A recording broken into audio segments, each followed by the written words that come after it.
오늘 주시는 하나님의 말씀 로마서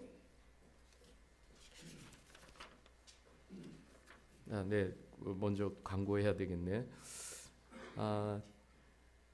오늘 예배 후에 먼저 1, 4분기 재정 보고 있겠습니다. 그리고 내일부터 고난주간 일주일 동안 지속이 되는데 저희 교회에서 저녁 8시부터 이렇게 한 주간 동안 기도하는 시간을 갖겠습니다. 정말 주님의 고난주간에 정말 주님을 묵상하면서 오늘날 이 시대 크리스찬들에게 가장 부재한 것이 자기 성찰이라고 합니다. 이것이 없는 그리스도인의 삶은 성장과 주님을 또 닮아갈 수가 없습니다. 그래서 우리가 한 주간 동안 주님 앞에서 깊이 우리 자신을 성찰하는 그런 시간을 좀 갖겠습니다. 그리고 부활주일 테이블 펠로우십 가족 모임을 예배 마치고 3층에서 패밀리별로 준비 모임을 가지시면 좋겠습니다. 그리고 다음 주가 부활주일인데요. 부활주일 헌금은 우리가 경북 산불 또 미얀마 지진, 미얀마 선교지를 위해서 이렇게 나누겠습니다. 또 다음 주에는 허영 선교사님이 말씀을 전해 주실 것입니다. 자, 오늘 우리에게 주시는 말씀 로마서 8장 우리 18절에서 25절까지 보겠습니다. 우리 하나님의 말씀을 우리 한 절씩 같이 읽겠습니다. 제가 18절 읽겠습니다. 생각하건대 현재의 고난은 장차 우리에게 나타날 영광과 비교할 수 없도다. 피조물이 허무한데 굴복하는 것은 자기의 뜻이 아니요 오직 굴복하게 하시는 이로 말미암음이라.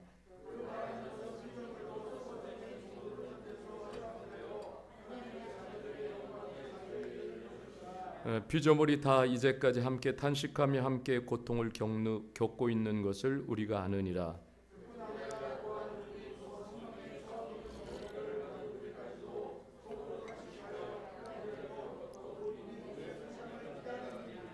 우리가 소망으로 구원을 얻었음에 보이는 소망이 아니니 보는 것을 누가 바라리요. 우리가 보지 못하는 것을 바라면 참으로 기다릴지니라. 아멘. 오늘 말씀의 제목은 복음을 살아내는 대가, 이런 제목으로 하나님 말씀을 나누겠습니다. 자, 우리 한 주간 혹시 어떤 찬양을 떠올리면서 이렇게 한 주간을 보내셨습니까? 저는 최근 한 2주 동안에 참 제 마음은 어떻게 보면 좀 폭풍이 지나간 것과 같은 시간들을 이렇게 보냈어요. 그런 가운데서 저는 참 이 사명 찬양이 제 생각 속에 너무 떠올라서 그러면서 이 사명 찬양을 좀 걸으면서도 또 운전하면서도 기도의 자리에서도 찬양을 틀어놓고 듣기도 하고 또 부르면서 이 마음에 사명이라는 단어를 이렇게 새기는 그런 시간을 가졌어요. 가사가 이렇습니다. 주님이 홀로 걸어가신 그 길 나도 따라가오. 모든 물과 피를 흘리신 그 길을 나도 가오. 험한 산도 괜찮소. 바다 끝이라도 괜찮소. 죽어가는 저들을 위해 나를 버리기를 바라오. 아버지 나를 보내주오. 나는 달려가겠소. 목숨도 아끼지 않겠소. 나를 보내주오. 이 사명 찬양을 많이 불렀더니 어저께 아침에 최영근 교수님이 저하고 같이 미얀마를 좀 들어가면 어떻겠냐고 이런 전화가 왔어요. 그래서 그래요 교수님 달려갑시다. 지금 미얀마는 40도를 오가는 무더운 날씨입니다. 그 날씨 속에서 정말 이재민들의 고통은 다 말할 수가 없습니다. 이 만델리에서는 피터 집사와 팀들이, 네피도에서는 난다 형제와 팀들이, 따옹지에서는 고투이 목사님이 양곤에서 팀들과 같이 따옹지 만델리 인접한 곳에 가서 구호 활동을 이렇게 펼치고 있습니다. 사실 40도라는 날씨가 내 몸 간수하기도 힘든데 하루에 수백 명, 수천 명씩 상대하면서 구호품을 나누고 있습니다. 그런데 일주일 넘게 하루도 빠지지 않고 제 현장에서 뛰고 있는데 얼마나 마음적으로 또 육체적으로 지치겠습니까? 저는 그런 생각을 했어요. 우리 팀들이 지금 구호 활동을 제 현장에서 펼치고 있는데 불의 이웃돕기 차원이 아니에요. 이제 사명감으로 뛰는 거예요.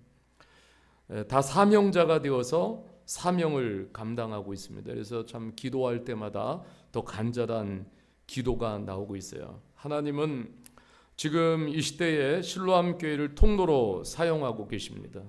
하나님께서 미얀마까지 사랑의 파이프라인을 연결해 놓으시고 그 파이프라인을 통해서 사랑이 흘러가고 소망이 흘러가고 긍휼이 흘러가고 그래서 그것이 위로의 강이 되어져서 지금 많은 하나님의 위로를 그 땅 가운데 보여주고 계십니다.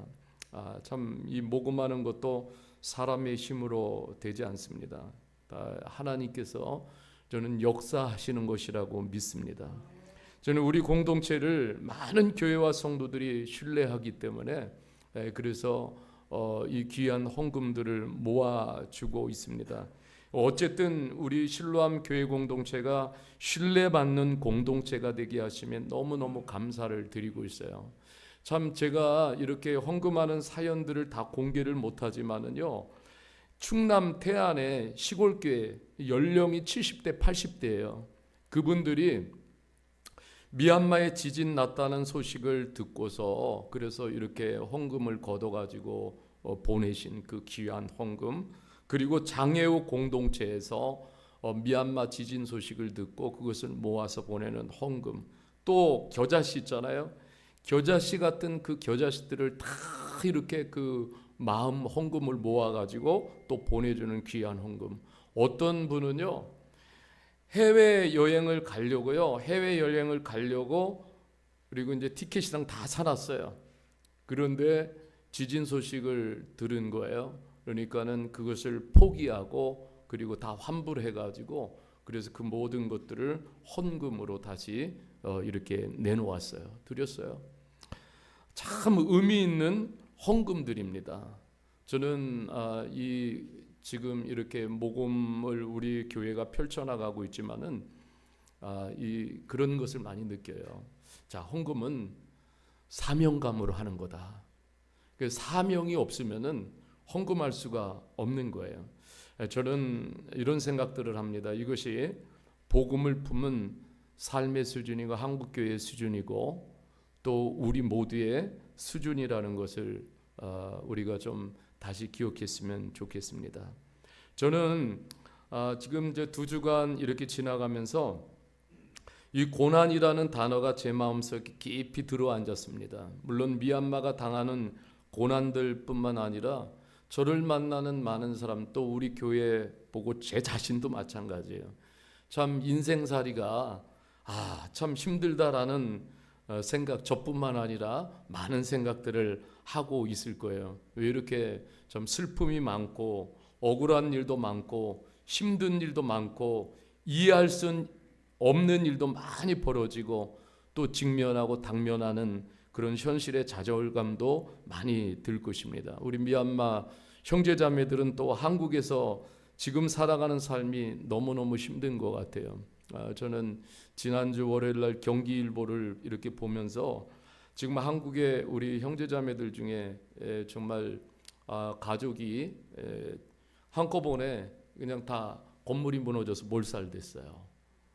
그 소식을 듣고 한 형제는 자살을 했어요. 저는 참 그런 참담한 소식을 들을 때 너무 안타까운 거예요. 집을 잃어버리고 어느 날 갑자기 가족을 잃어버리고 망연자실하고 학업을 포기하고 그리고 일도 못하는 그러한 형제들이 너무너무 많은 거예요. 자, 그런데 여러분 보세요. 삶이라는 것은 쉽지 않아요. 누구에게나 마찬가지예요. 요즘 뭐 사건 터지는 거 보면은 펑펑 한순간이더라고요. 한순간. 어제도 그저께도 광명에서 그런 한순간에 그런 사고를 우리가 접하면서 참 세상을 살아간다라는 것이 뭔가를 더 깊이 생각을 하게 합니다. 여러분, 고난은 고통입니다. 이 고통이 육체를 찌르고 고통이 마음을 찌르고 그 고통에 찔리면은 너무너무 우리 연약한 인생은요, 삶은 너무너무 힘든 거예요. 그 어느 때는 이 고통 때문에 잠 못 이루고 이 고통 때문에 건강에 문제가 생기기도 합니다. 이 찌르는 고통의 모습은요, 우리가 연약한 인간에게 너무 괴롭고 아파요. 너무 힘이 들고 어느 때는 그냥 누워 있고만 싶을 때도 있을 거예요. 근데 바울 사도는 오늘 우리들에게 이렇게 말씀해 주고 있어요. 18절에 한번 보겠습니다. 한 번 더 읽겠습니다. 시작. 생각하건대 현재의 고난은 장차 우리에게 나타날 영광과 비교할 수 없도다. 자, 바울 사도가 그러는 거예요. 깊이 생각해 보자. 현재의 고난은 장차 우리에게 나타날 영광과 비교할 수 없도다. 자, 이 말씀을 보면은 지금 로마 교회 성도들이 그 놀라운 예수 그리스도의 복음을 품었지만은 현재의 고난의 직면에 있다라는 것을 알 수가 있어요. 로마의 폭정 가운데서 신앙을 지켜나가기가 얼마나 힘들었겠습니까? 초대교회는 로마 폭정 속에서요 200년이라는 시간 핍박과 박해를 당하면서 고난을 받았습니다. 여러분, 이 혼란하고 어려운 시대에 저는 그래요. 오늘 이 시대 속에서 우리가 예수를 지키는 것이 어쩌면 고난이에요. 너무너무 쉽게 예수를 버리는 그런 시대잖아요. 자, 바울 사도는 자신을 그렇게 고백합니다. 자신의 삶 속에서도 고난은 그림자처럼 따라다녔어요. 여러분, 고린도 전서 4장 9절에서 13절 말씀에 보면은요, 이렇게 고백을 하고 있습니다. 고린도전서 4장 9절에서 13절 말씀이에요. 내가 생각하건대 하나님이 사도인 우리를 죽이기로 작정된 자같이 끄트머리에 두셨으며 우리는 세계 곧 천사와 사람에게 구경거리가 되었노라. 우리는 그리스도 때문에 어리석으나 너희는 그리스도 안에서 지혜롭고 우리는 약하나 너희는 강하고 너희는 존귀하나 우리는 비천하여 바로 이 시각까지 우리가 줄이고 목마르며 헐벗고 매맞으며 정처 얻고 또 수고하여 친히 손으로 일을 하며 모욕을 당한즉 축복하고 박해를 받은 듯 참고 비방을 받은즉 권면하니 우리가 지금까지 세상의 더러운 것과 만물의 찌꺼기같이 되었도다. 아니, 사도예요.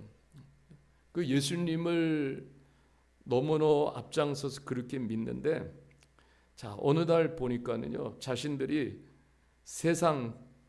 하나님께서 세상 끝에 자신들을 두셨어요. 그 세상으로부터 완전히 외면당하고 아무도 알아주지 않는 자리로 밀어놓으셨고 수없이 무시를 당하고 만물의 찌꺼기 같은 대우, 이게 뭡니까? 쓰레기 취급을 받았다라는 거예요. 여러분, 이 정도까지 가면은 이 속에서 순수하게 복음을 지켜내고 영혼을 지켜낼 수 있겠어요? 이런 고난 속에서, 그죠? 쉽지 않을 거예요. 그런 가운데서도 영혼의 순수성, 복음의 순수성을 버리지 않았어요. 저는요, 이 말씀을 보면서 이것이 저는 복음의 능력이라고 믿습니다. 복음의 능력이 이런 거예요.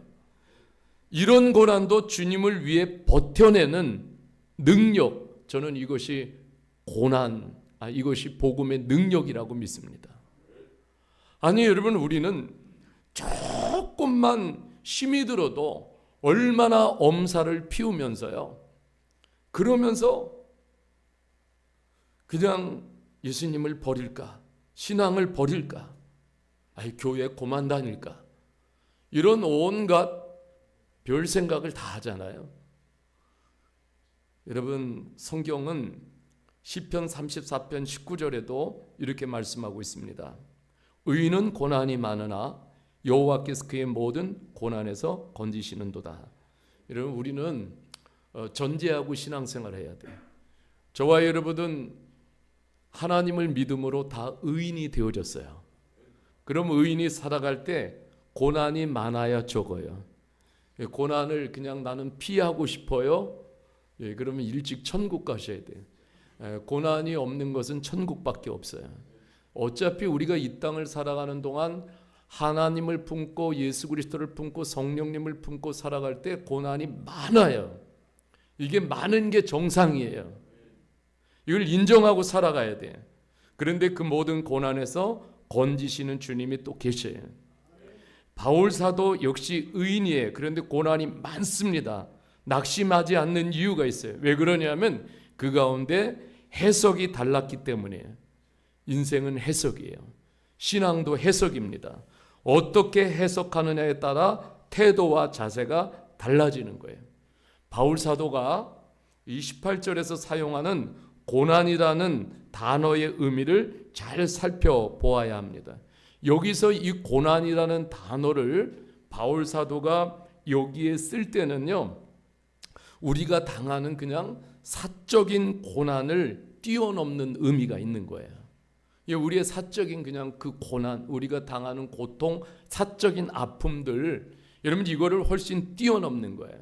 여기서 고난은요, 헬라어로 파세마를 쓰고 있어요. 바울 사도가 파세마를 신약에서 16번을 사용하고 있습니다. 물론 감정적 신체적인 고통을 포함을 하고 있는데 바울 사도가 여기서 언급하는 고난은 이런 고난이에요.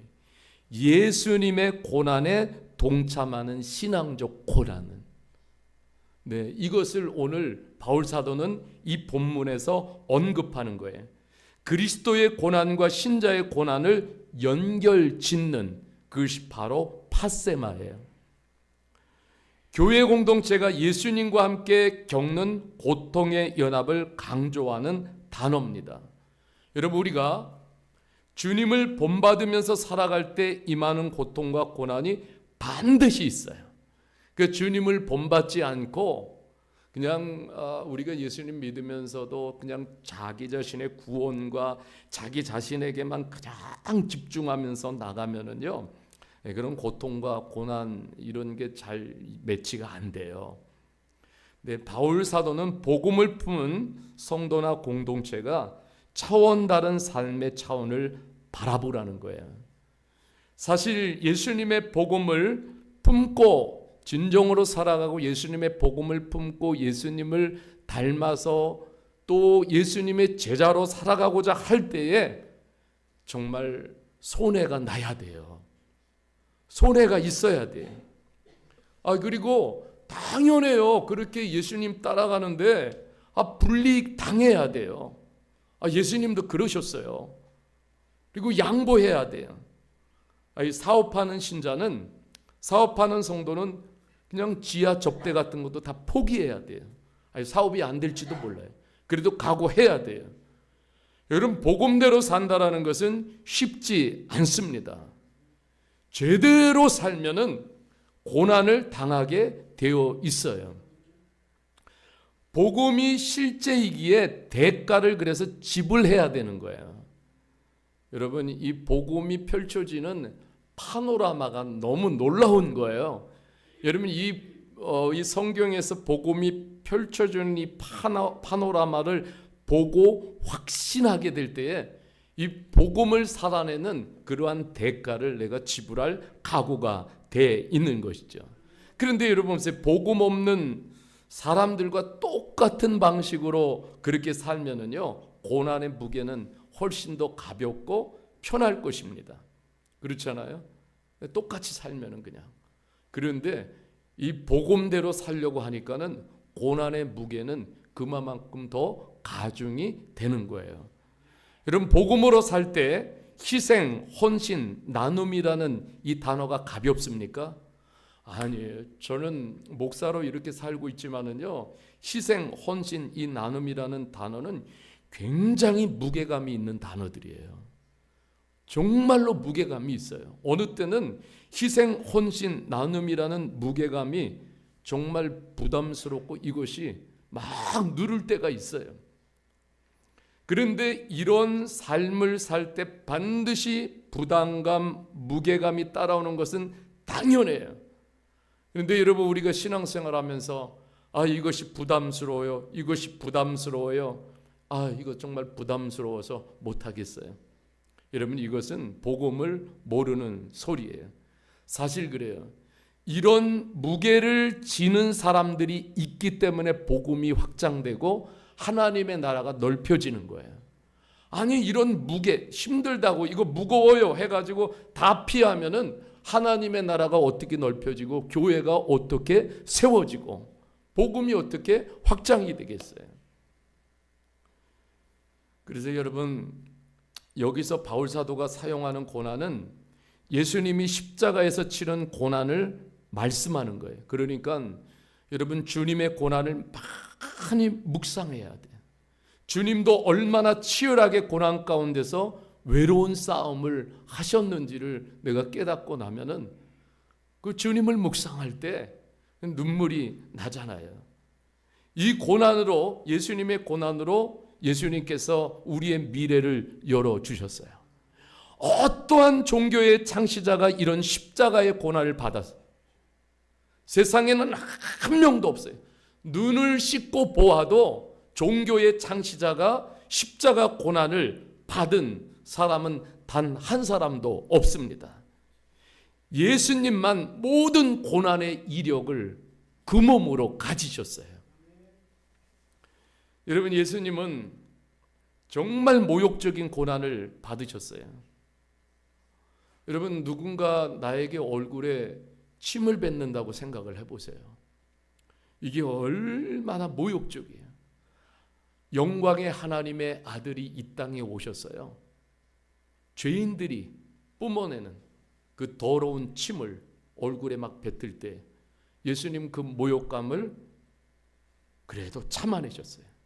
얼마나 감정이 상하겠어요. 예수님 죄가 하나도 없어요. 그런데도 죄 있다고 신문을 받으셨어요. 신체에 당하는 고난도 수없이 받으셨어요. 채찍질을 받으셨고 가시관에 찔리셔서 처절하게 고통을 당하셨고 십자가에서 처절하게 못이 박히고 창에 찔리는 고난을 받으셨어요. 정말 이런 고난의 프로세스를 예수님 당하지 않으셨으면 그 다음에는 부활이 없어요. 이런 고난의 프로세스를 예수님이 다 감당하셨기 때문에 그래서 부활이 있고 우리가 당하는 고난 속에 주님이 위로와 소망을 주실 수가 있는 거예요. 그래서 여러분, 정말 괴로울 때 주님을 섬겨가면서 너무 힘들고 괴롭고 지치고 때로는 참 눈물 날 때 우리는요, 그래서 주님 앞에 나와서 울어야 돼요. 여러분, 주님도 때로는 울기도 하셨잖아요. 너무 고통스럽고 삶이 힘들면 그냥 주님 앞에서 우십시오. 많이 우세요. 고난당하신 주님 앞에서 우십시오. 거기만 있어도요, 위로가 임합니다. 위로의 영이 임해요. 주님이 만져주셔요. 아내가 지난주에 수술을 받으면서요, 저한테 나와가지고 그런 얘기를 해주더라고요. 수술실에 딱 들어갔더니 천장을 바라보는데 거기가 이제 캐톨릭 그 병원이니까 천장에 이렇게 십자가가 그려져 있는 예수님. 그래서 참 이 수술하는 동안에 주님의 얼굴을 좀 저에게 보여주십시오. 그러면서 이제 기도를 드리면서 이제 그리고 이제 마취되니까 아무것도 모르는 거예요. 그런데 너무너무 아쉬웠대. 주님이 안 보여주셔가지고. 저는 그 시간에 수술실 밖에서 이제 초조함으로 이렇게 기다리고 있었는데 그런 이야기를 해주니까 제가 순간 막 헷갈린 거예요. 나는 뭐지? 나는 진짜 그런 기도도 못 드리고. 그런데 정말 그 어려운 시간에도 아내가 계속 주님을 바라보고 있으니까 그런 얘기를 하죠. 수술실 이렇게 들어가는데 얼마나 떨리겠어요. 그런데 1%의 긴장감도 없다는 거예요. 그래가지고 제가 속으로 그랬죠. 저 양반이 사람인가? 그런데 정말 주님을 의지하면서 이렇게 들어간 거예요. 그래서 제가 그 수술하면서 기다리면서 제가 당신의 일생이라는 아내를 생각하면서 글을 썼어요. 글을 쓰면서 제가 그랬어요. 아내에게도 그런 얘기를 해줬습니다. 우리 인생 속에서 고난 빼면 인생에 남는 것이 없다. 고난 빼면 인생에 남는 것이 없다. 고난은 필수 과목이다. 이렇게 목회 길을 가면서도 이게 저는 이거 대가를 당연히 목회자로서 지불을 해야 되는 거예요. 그런 각오를 하고 가고 있어요. 제가요 최근에 이렇게 선교를 막 하다 보니까 뭐 월요일도 시간이 없어요. 근데 지방의 목회자들은 월요일 날 거의 모여가지고 활동을 해요. 그런데 지금까지 지방의 목회자들이 함께 그룹으로 선교 여행을 가는데 한 번도 참석을 못한 거예요. 제가 지방에서 유일해요. 처음에는 목사님들이 묻다가 나중에는 묻지도 않아요. 당연히 안 가는 걸로 알고. 그래서 최근에는요 제가 총동문회를 일본으로 신청을 했어요. 그랬더니 목사님들이 그래요. 깜짝 놀래가지고 목사님 진짜 가는 거냐고. 그래서 이제 제가 그랬어요. 이제는 나도 손해 안 본다. 이제 다녀야 되겠다. 근데 여러분 그렇습니다. 우리가 현재 당하는 고난의 시간, 바울 사도가 지금 얘기하는 것은 주님을 집중하고 바라보라는 거예요. 그러면 그 순간에 내게도 너무나 큰 고난이 무디어지고 그 앞에서 그래서 고난이 자꾸 잊혀지게 되고 그래서 우리가 주님의 길을 갈 수 있는 거예요. 그럼 고난의 서신을 쓴 베드로 사도는 이렇게 소망을 주고 있어요. 베드로 전후서가 고난의 서신입니다. 2장 19절에서 21절에 이렇게 말하고 있어요. 부당하게 고난을 받아도 하나님을 생각함으로 슬픔을 참으면 이는 아름다우나 죄가 있어 매를 맞고 참으면 무슨 칭찬이 있으리요. 그러나 선을 행함으로 고난을 받고 참으면 이는 하나님 앞에 아름다우니라. 이를 위하여 너희가 부르심을 받았으니 그리스도께서 너희를 위하여 고난을 받으사 너희에게 본을 끼쳐 그 자취를 따라오게 하려 하셨느니라. 여러분 아멘입니까? 그리스도께서 너희를 위하여 고난을 받으사 너희에게 본을 끼쳐 그 자취를 따라오게 하려 하셨느니라. 여러분 혹독한 고난 속에서도 우리는요 하나님의 능력과 평안과 기쁨이 반드시 존재한다라는 것을 생각하고 믿어야 합니다. 여러분 고난 속에서 피는 꽃이 아름답습니다. 우리는 이 땅에서 주님의 고난을 따라가는 사람들이에요. 주님의 고난을 따라가는 신앙이라는 것은요 고난 받으신 주님을 따라가는 거예요.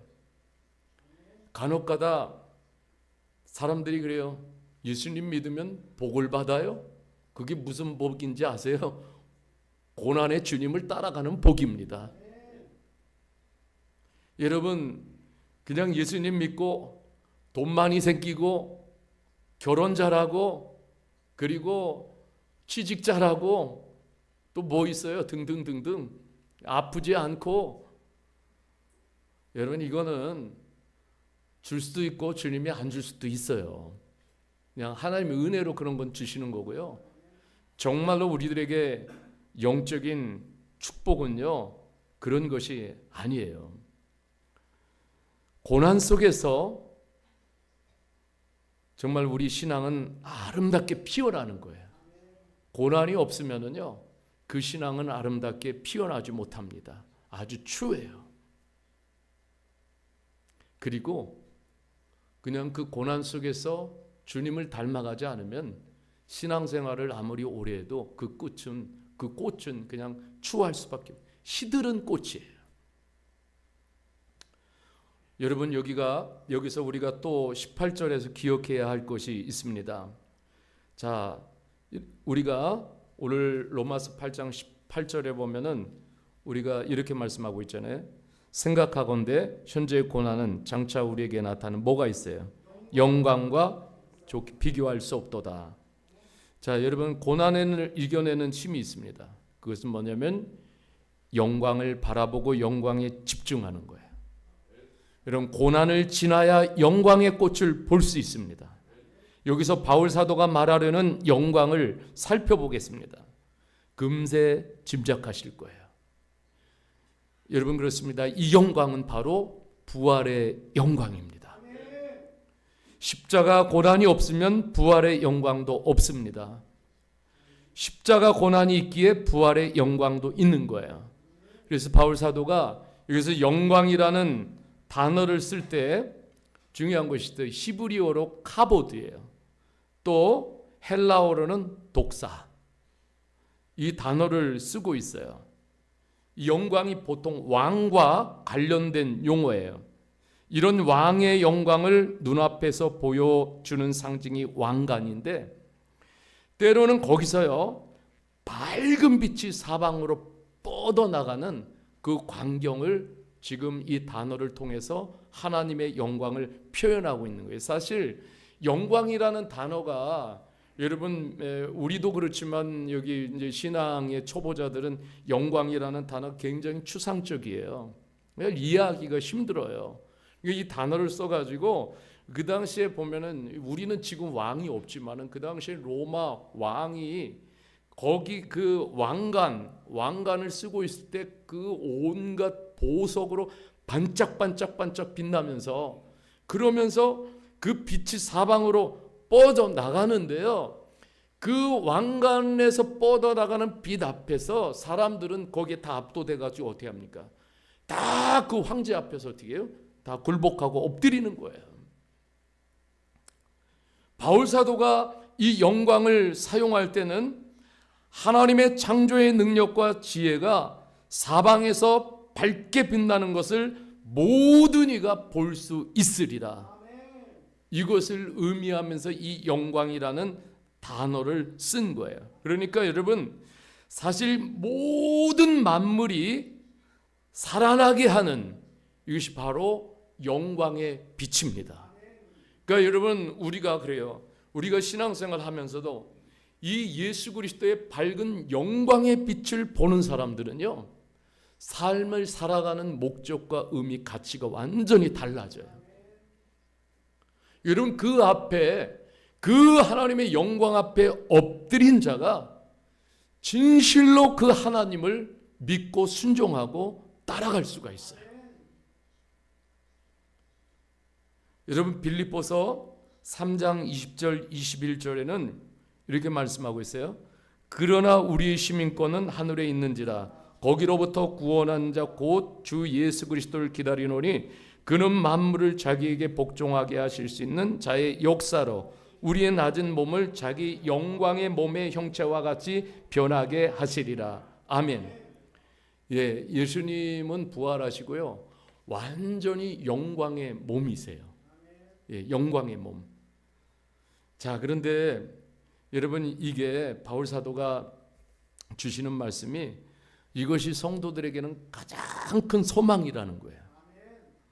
아니 여러분, 언젠가는 우리가 다 죽음을 맞이해요. 피할 수 있는 사람이 없어요. 근데 그 죽음이 끝이 아니야. 그날이 바로 이 주님의 영광에 참여하는 날이라는 거예요. 이런 소망을 가지라는 거예요. 이 세상의 것들에 그냥 우리가 집중하면서 세상 영광에 초점을 맞춰가지고 그렇게 살지 말자는 거예요. 이 부활하신 주님의 영광이 있습니다. 여기에 초점을 우리가 맞추면서 살자는 거예요.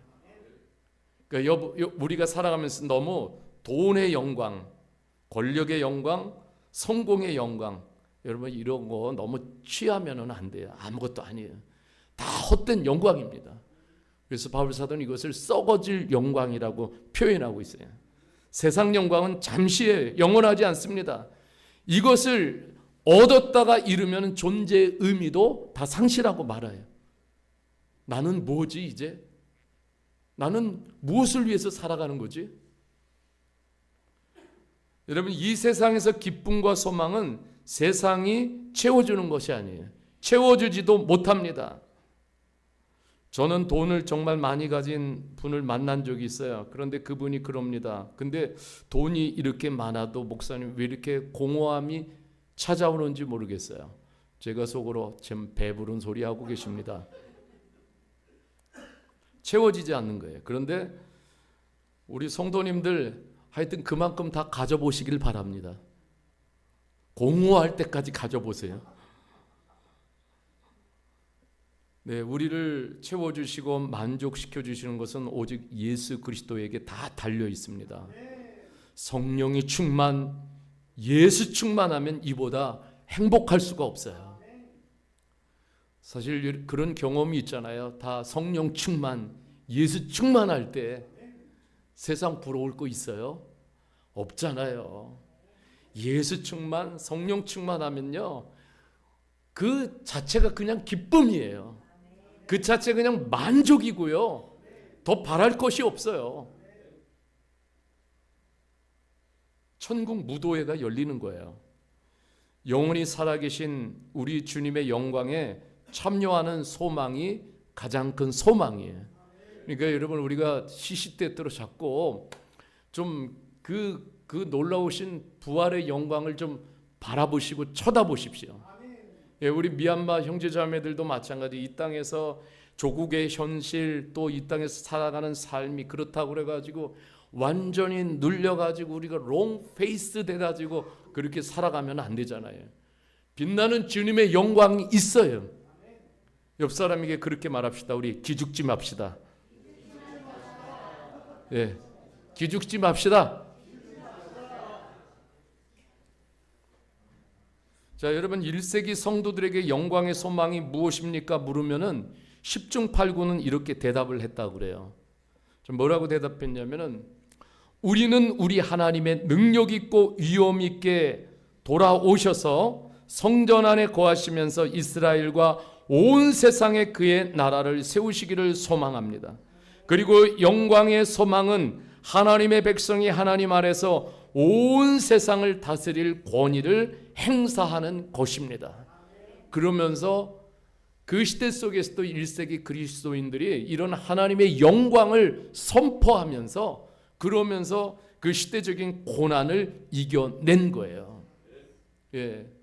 여러분, 오늘 우리가 살아가는 이 시대 참 쉽지 않아요. 어떻게 우리가 그리스도인으로서 복음을 품은 사람들로서 이겨내겠어요? 아니면 세상에 매일 우리가 눌려서 압도돼서 꼼짝 못하는 세상의 노예로, 죄의 노예로 계속 살 것입니까? 아니잖아요.